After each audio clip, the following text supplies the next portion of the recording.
সালামু আলাইকুম। আজকে অন্য প্রসঙ্গে দুই চারটি কথা বলবো।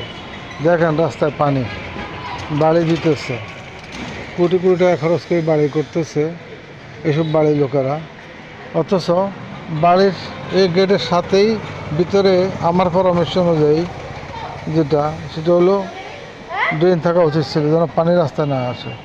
এই যে মুসল্লি নামাজে যায় তাদের কষ্ট হয়, একটা গাড়ি যায়, গাড়ির পানির ছিটা মানুষের গায়ে পড়ে। এসব বাড়িওয়ালাদেরকে আল্লাহ বুঝ দেখ, এবং প্রশাসনকেও বলবো এসব বাড়ির সামনে যেন বাড়ির পানি রাস্তা না আসে, সেজন্য এই পরিকল্পিতভাবে ড্রেন যেন থাকে।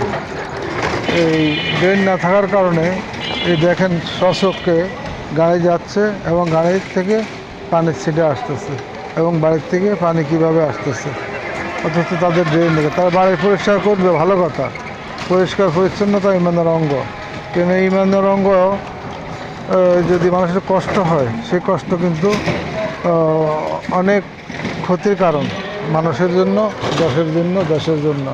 আল্লাহ এদেরকে বুঝ দেক।